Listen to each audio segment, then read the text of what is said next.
Cette nouvelle expérience est à mettre en relation directe avec la précédente.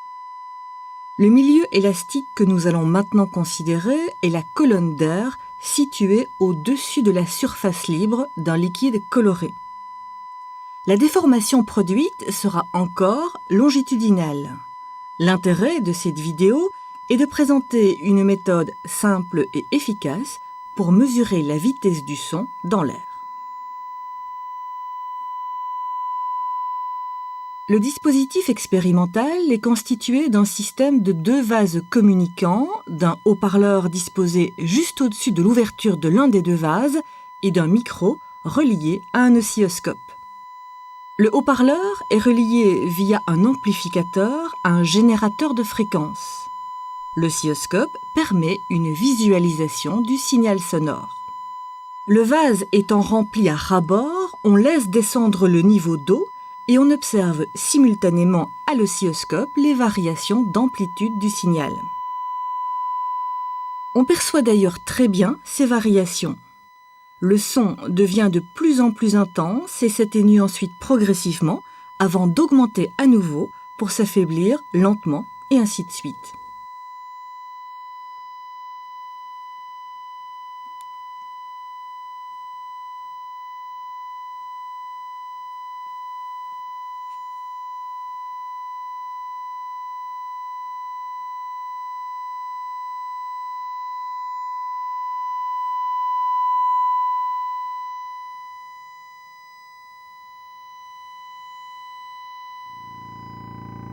Rappelons ici qu'un oscillateur fixé à un ressort engendre un système d'ondes stationnaires si, pour une fréquence donnée, la longueur grand L du ressort est un nombre entier et impair de quarts de longueur d'onde, et ceci dans le cas d'un milieu élastique fixé à une extrémité et libre à l'autre.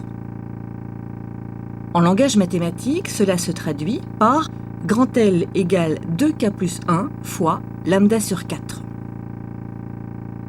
Le volume d'air compris entre le haut-parleur et la surface de l'eau est assimilable à un ressort libre à une extrémité et fixé à l'autre. En effet, la surface du liquide, quasiment incompressible, bloque les vibrations de l'air et les réfléchit à la manière d'une extrémité fixée. Lorsque le son émis par le haut-parleur se réfléchit à la surface de l'eau, il peut se créer également un régime stationnaire dans la colonne d'air. Ce régime est caractérisé par une succession de ventres et de nœuds de vibration que nous avons déjà observés dans un ressort dans une autre vidéo. Si l'ouverture du vase correspond à un ventre de vibration, le son perçu est alors nettement plus intense. Le régime stationnaire le plus simple, encore appelé mode fondamental ou première harmonique, consiste en un ventre à l'ouverture du vase et un nœud à la surface de l'eau supposé incompressible. Ce régime est similaire à celui d'un ressort libre à une extrémité fixé à l'autre et dont la longueur grand L1 serait d'un quart de longueur d'onde. On perçoit très bien l'augmentation de l'intensité sonore au fur et à mesure de la vidange du cylindre. Cette augmentation est également visible sur l'écran de l'oscilloscope. On remarque aussi que le signal détecté par le micro est sinusoïdal. En permettant encore au liquide de s'écouler, on allonge progressivement la colonne d'air et donc la longueur du milieu élastique. À un moment donné, on atteint le régime stationnaire suivant, appelé deuxième harmonique. La colonne d'air s'est ainsi allongée d'une demi-longueur d'onde. Sa longueur totale grand L2 est donc de 3/4 de longueur d'onde. Cette expérience permet de vérifier la valeur de la vitesse du son dans l'air. À partir des 2 premiers modes stationnaires, on peut facilement déterminer la longueur d'onde de l'onde sonore. Il suffit de repérer le niveau du liquide lorsque l'intensité sonore est maximale.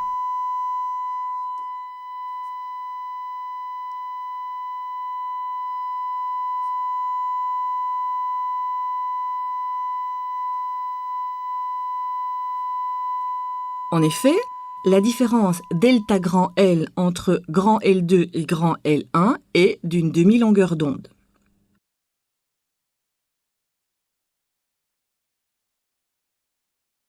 La longueur d'onde vaut alors 2 delta grand L, c'est-à-dire 2 fois 0,169 mètres, donc 0,338 mètres.